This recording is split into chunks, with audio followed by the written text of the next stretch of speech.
Present.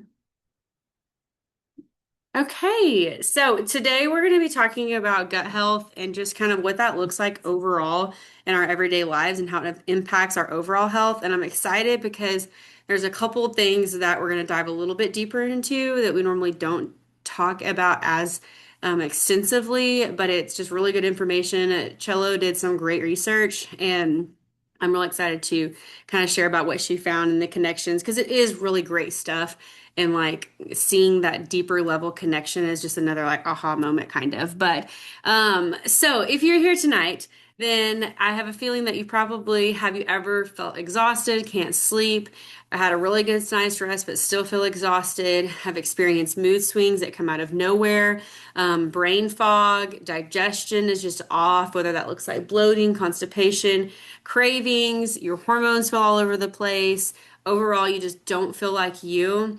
So many of these things we walk through in life and we think that it's just us, but it's not. It is extremely common. And believe it or not, they are not just a part of getting older. They are not just a part of like lack of sleep and what you're eating. It is a whole connection, but it's red flags that something is off in your gut. And that is why we are talking about this tonight.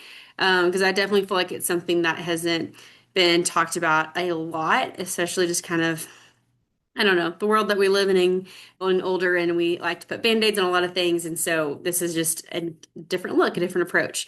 So earlier, Cello said it, but my name is Taylor. I am a mom of three beautiful babies. My husband and I live here in San Angelo. We work here. I've been a teacher and a coach. I'm doing a virtual teaching this year. And so I'm very used to hustle and bustle and going and always all the things happening all the single time. And I want to talk about flashback to I had just had my second baby. I was in my fourth year of teaching in my earlier side of the 20s. And I remember feeling so exhausted and irritable and just not like myself. And I was extremely frustrated because I was like, I'm not super old. This is only my second baby. Like, why is all this stuff so much harder now? Why do I feel this way? Like, something is just not right. And I wanted better for myself. I wanted better for my babies because I was just not feeling like I could show up for them in the ways that they deserved. And I was really frustrated. And so I had a really dear friend that I've known since we were little bitty kinder first grade. And her name is Jordan, and she had babies all within the same age as my two within a month. Literally, like, sorry, my were April babies, her were March babies. And so we were walking through very similar seasons of motherhood. And we didn't live close, we lived in faraway towns, but we talked a lot. And so I just remember like seeing her postpartum experience and like her motherhood journey, and she was doing all the things. She had all the energy, and I was like, "How are you doing this? Like, what is happening?" And she is who showed me the connection that gut health has more than just bathroom and digestion. It's a whole lot of other things. And it got me started on a gut health regime. And that is what was a drastic life point for me. Honestly, sent me down the crunchy path a little bit and just kind of reevaluated our overall family health.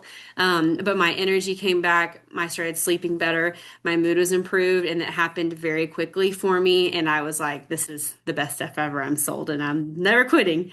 And now it's brought me here today of just sharing what I learned, what she shared with me, with other women, men as well, just people in all walks of life, because every single one of us has a gut, and every single one of us probably has gone through something like this. And we don't always get the support that we need. So, what is gut health and why does it matter? The whole reason that we're here tonight. So, gut health was referring to the balance and function of the bacteria and the microorganisms that live inside of our digestive system. And then we're going to reference that as our gut microbiome. And so, looking at our overall gut health, there's like some key components that we'll kind of look at.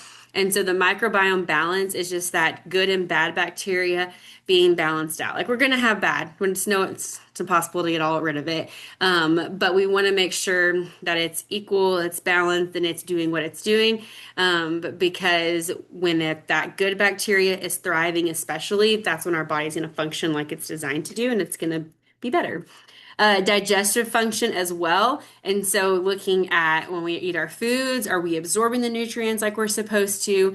Are we having some issues with bloating and gas and constipation and heartburn? Like all of those are signs that something is not right with gut health. We also have our gut barrier, and that's that lining to act to keep like the harmful substances out of our bloodstream. So it's very important, and an imbalance can make that leaky and leak out and causes inflammation and other health issues. And then our gut and our brain are actually super connected, which I'm excited about because this is one of our deep dive subjects, looking at just how it's all connected. So girl, same. We're about to eat Sonic for dinner tonight, but it's an 80-20 balance, is what I tell myself for eating. We try good 80% of the time, and then 20% we're going to live our lives and eat us a chili cheese dog. Um, okay, so looking at like what causes improper, like what makes our gut health bad, like what happens with it. And it's literally just everyday life, how we live our lives and the things that we do. And there's definitely things that we can do better and things that can make it worse, but also just recognizing that there's no way to be perfect in this. And so root causes of gut health issues.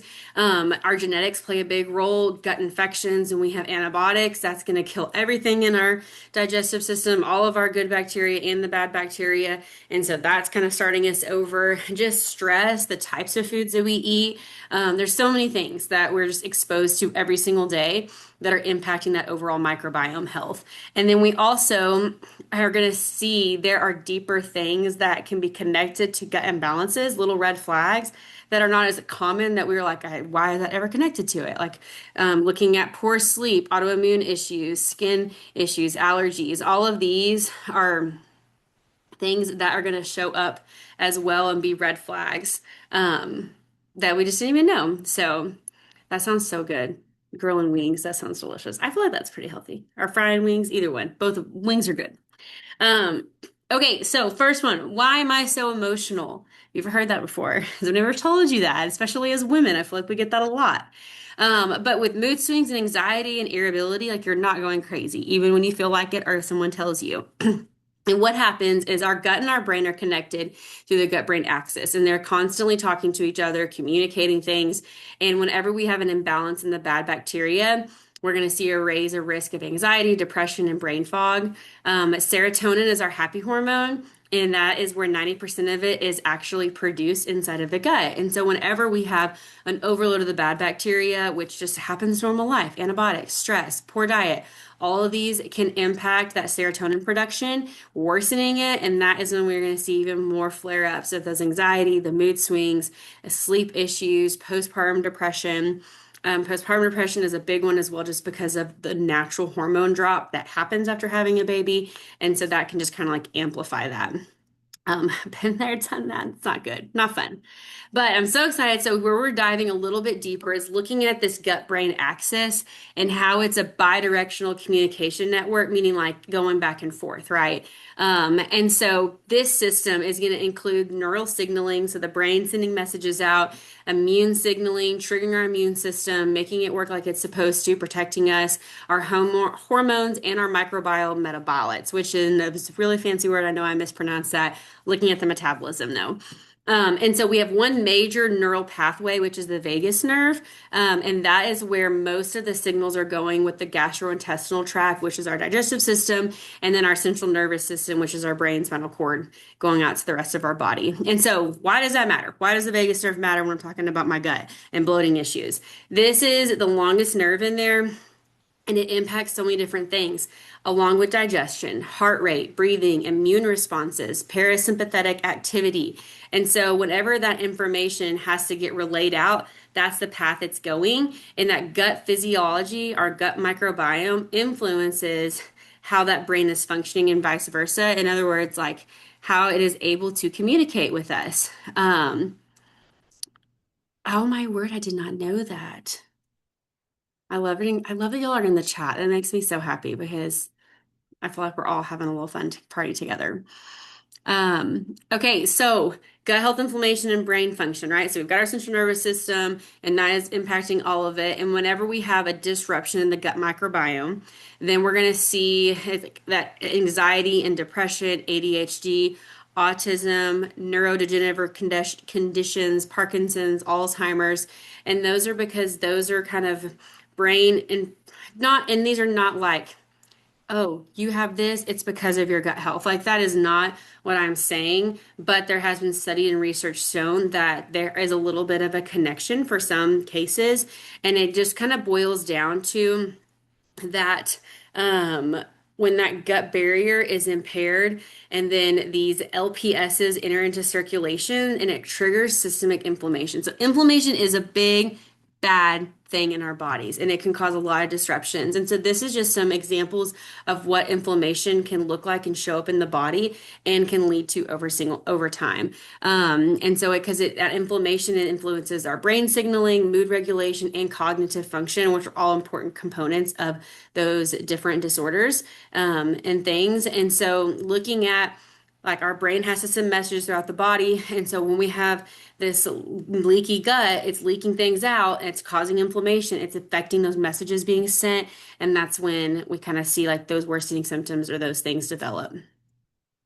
Metabolism, like I mentioned earlier in that word, I know I mispronounced for sure, but looking at why this matters long term, obviously looking at those conditions and those things, like they're very serious health issues and conditions.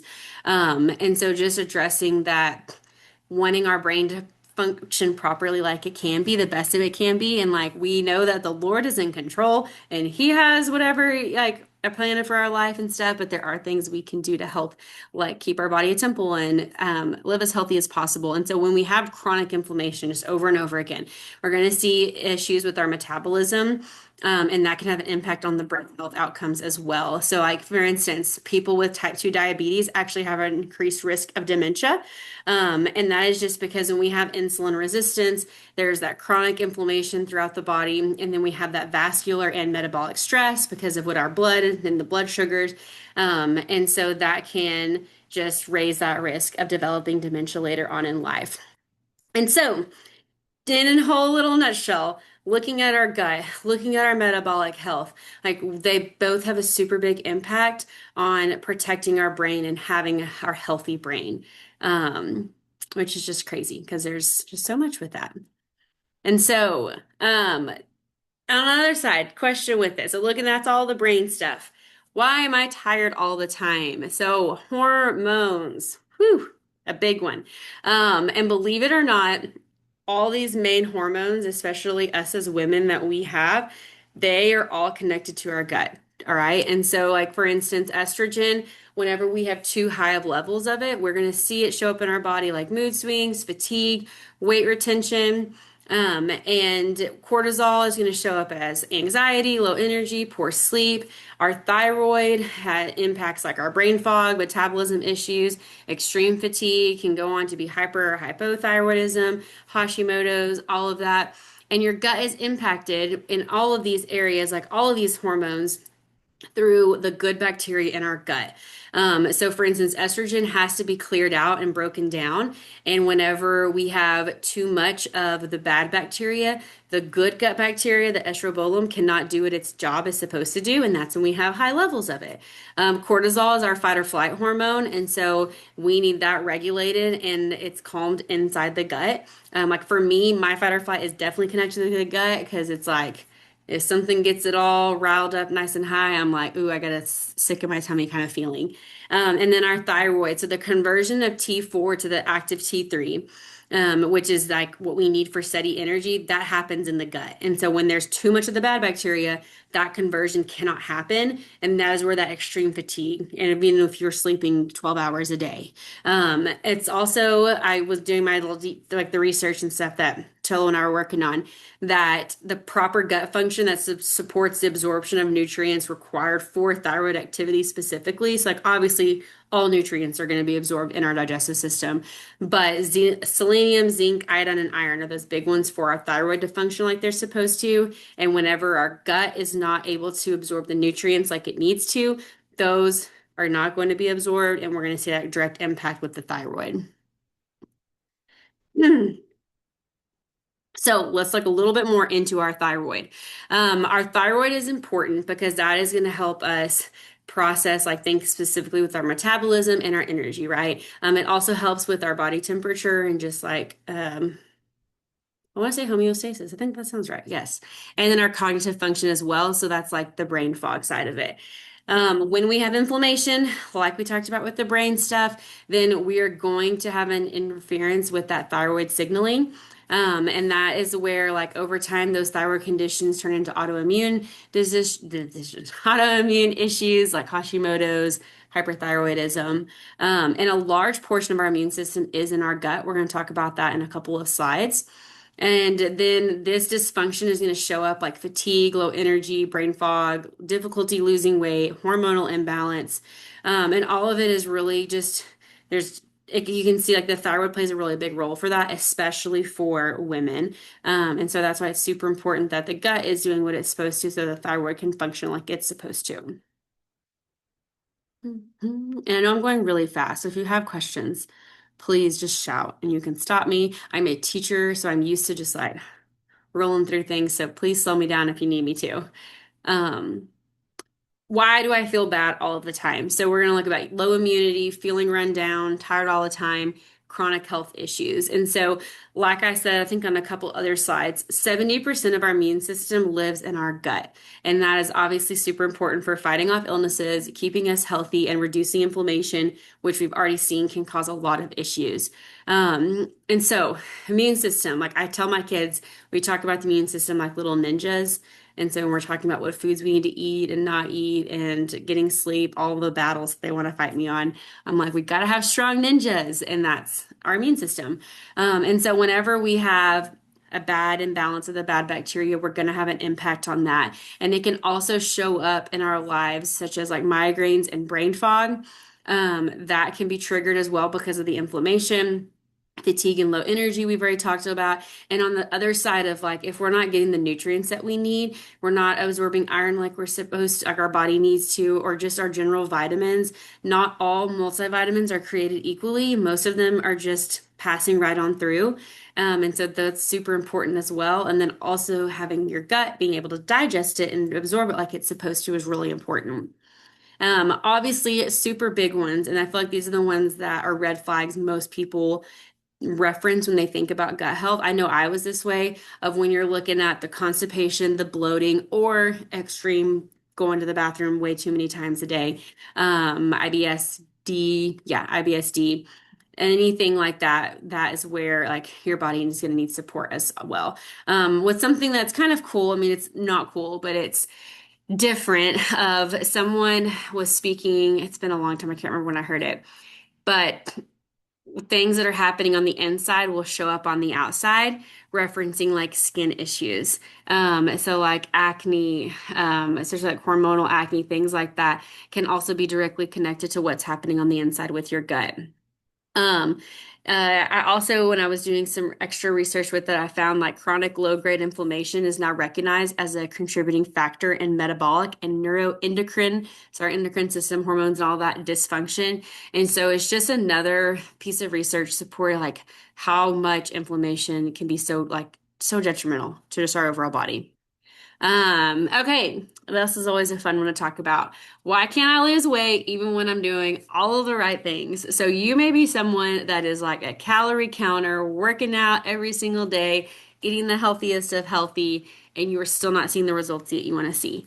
And that can be so extremely frustrating. And even if you're not doing like all the things hardcore, like you're making adjustments and you're still not seeing the scale move.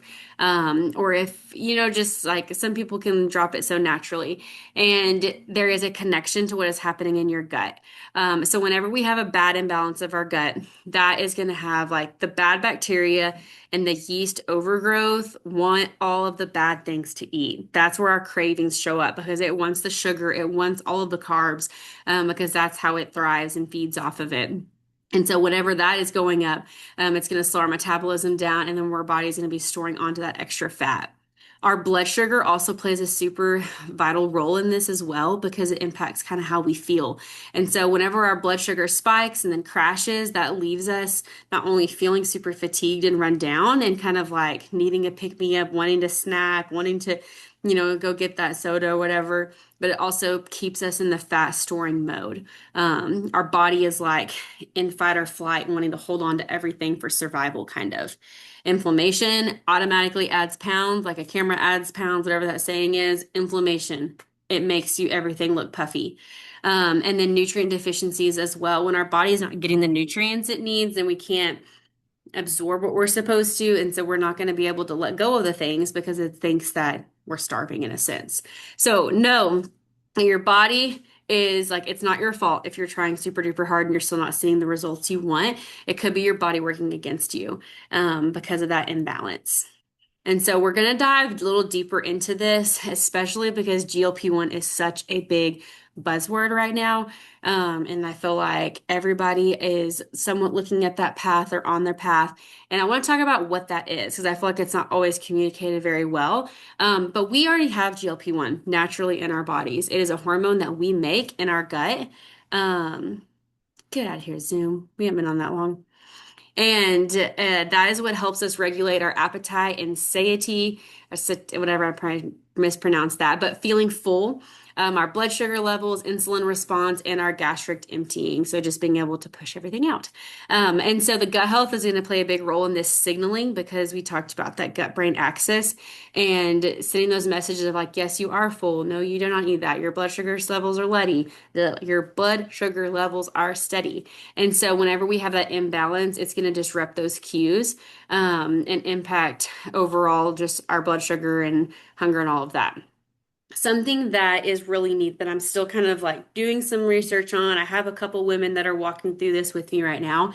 But perimenopause and menopausal women are, I feel like, impacted by this even more so because they're already going through a hormone shift. So we kind of talked about hormones earlier.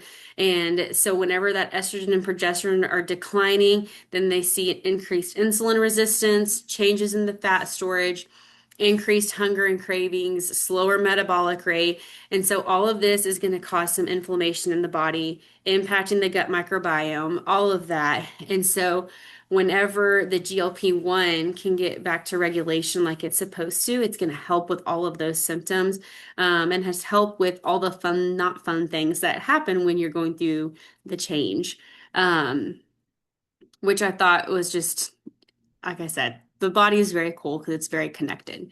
So with all of that, gave you a lot of things that are like, here's bad things that could be happening inside you, or you could be experiencing any of this. So, like, what can you do about it? We absolutely can make lifestyle changes that will make an impact and help. Eating healthier things, like looking at what we are putting into our bodies, processed food versus non-processed food, like going as clean as possible. All of that definitely is going to help, right? Limiting sugar, limiting alcohol, caffeine, all the things, working out, drinking lots of water, going to sleep at a good time, reducing stress levels, like all the things you've probably heard. Yes, absolutely. They make a big impact and they are crucial for kind of making an overall lifestyle change, but they also are not going to be a solve all, fix all kind of thing because of just the quality of our food these days and just the way we live our lives. Nobody is perfect. Um, that is where supplementation can come in and just be like a best friend and really help move along and support your body in the ways that normal little habit changes are not going to. So that is where Plexus comes in. Plexus is a health and wellness company. They are founded, they're in Scottsdale, Arizona, so local US company. They started their business with a self breast check kit. So like they've always been in the business of helping women specifically, but just overall people living healthier, happier lives. They created their slim drink that we'll talk about in a second to help diabetics regulate their blood sugar. And so not only are they a company that cares about people, they care about their products and they're not filling them with junk. They're very conscientious of what they're made with and if the purpose is behind it. And I would say like not 100% homeopathic, but they're pretty close to kind of like that route of if it can be made with plants and they can make it, they're going to do it that way. And which I love because it's not just like some fad, it's not just some like quick fix thing. This is products that help attack the get to the root issue to help people live the lives that the good Lord has designed us to. And so, um, like I said, it's not a magic solution, and it has taken a long time for your body to get to where it's at if you're experiencing any of these things. And so this is something that does take time, but it is well worth the investment for yourself. So what Plexus offers, their basic gut health system is called, well, originally called the Triplex. They changed the name and that's just thrown me off now. I think it's like the basic gut health combo now or gut health system. But it's three products. And so these three products work together to address the root issue, which is the imbalance in the gut, like we've talked about on all the sides, how it can impact and show up in our body. And so it comes with a probiotic. It's a 5 blend probiotic. It has an antifungal in it. It doesn't have to be refrigerated, which is really nice. And it has a very unique blend that is not only going to like really chip away at the yeast overgrowth and break it down, but it's going to get that good bacteria in your digestive system. Not all probiotics are created equal. Some of them could die immediately when you put them into your system. This is one that gets to where it's supposed to be, breaks down the bad bacteria, and gets the good bacteria in there. And then it has a supplement called BioCleanse. It is a magnesium supplement. Magnesium is phenomenal for you, does so many wonderful things. But this is what's going to help you overall flush out all the bad bacteria. So if you struggle with going to the bathroom, constipation, this is going to be your best friend. Sleep issues, I feel like is also a big one that this magnesium helps with. But it's very important that we are constantly like flushing our systems out. You should be going to the bathroom 1 to 3 times a day because that is how we are getting just the gunk out of our body that we no longer need. We've already gotten it all out of there. And so that is going to help in that getting the bad out, letting the good thrive. And then Slim is the pink drink. That's probably what Plexus is most popular and known for. And this is what was designed to help with diabetics regulate their blood sugar level. And so whenever we have that balance in the blood sugar, it's going to reduce our inflammation. We're going to see more stable energy, stable moods, clear thinking. It helps with brain fog. There are so many amazing ingredients in this drink. It's great for your heart health. It's great for your brain health. Immune, it's got vitamin C in it, all that kind of stuff. And so it also, we have two versions. We have a prebiotic version that will have a prebiotic in it that help feeds your probiotic to make it do its thing better. And then we have another one that is hunger control. And the hunger control has an added fiber that just helps with your GLP-1 hormone in your digestive system to make you feel fuller longer and with all like kind of weight loss goals that way. So both have very great benefits. I have both in my house, love them both. But that is a basic gut health combo. Oh, chat blowing up over here. Sorry, guys. Hormones get so angry. They are so right. Hot girl tummy issues. Oh my gosh, I'm sad I missed all these. These are funny. Yes, I'm so glad you said that, Cello. It is a very simple system because for typically when we start people on this, oh, I'm gonna pause real quick. We have 2 minutes left in this meeting. So what's gonna happen is that when the time runs out, we'll just stop it and we'll come right back onto the same one. I don't pay for the pro to keep it going, but like hang with me because I only have like 4 or 5 more slides and I know everyone's got things to do, but I didn't realize I was already so short. But it's super simple. So the pink drink can be taken any time of the day because it does not have caffeine in it. So it's great. You can take it whenever. Most people for weight loss goals, they will take it before the biggest meal of the day. We've been recommending for people to take it before lunch, typically just to kind of help overall. But then the BioCleanse and the ProBio, most people start off just taking it at night, right before bed. So a very simple system. Some people this is what's cool too about it. This is not like a cookie cutter. You get two, like this is a dosage work with you kind of system. And so if you decide to try this, we work with you, we coach with you, and to help you know, like some people need one probio, some people need 6 BioCleanse to help them get going to where they need to go until your body regulates and things. So we kind of like, there's a lot of health coaching that comes with this, which is really cool because it's not like, buy our stuff, see you later, never going to talk to you again. It's not like that at all. Um, Okay, so looking at the GLP-1, so Plexus does have a combo called the Slim and Trim. That is our version of the GLP-1, but it does not. It is not we're not replacing this hormone. I can't think of my words. We already know our body makes it. Our body just needs help getting that response back up again. And that's what these products do together. So it's the purple drink is what we're calling it, but it's Restore is a powder drink. Slim Hunger Control is a little drink as well. It's like a little stick. And then Balance is a pill supplement. And so those three together, you take them before lunch. So you mix your two drinks together, you take your two pills before lunch, and that is what we are like the go-to combo for helping that GLP-1 get to where it needs to be and doing its job. And so you can kind of see the comparison side by side. I think this is a great point for me to stop the Zoom and then restart it again. Because I want to talk like I think I have two slides I wanted to mention about what restore balance and the hunger control is. So I'm going to everyone just like when I end the meeting, just click back onto your link. Okay. I don't know how to end it.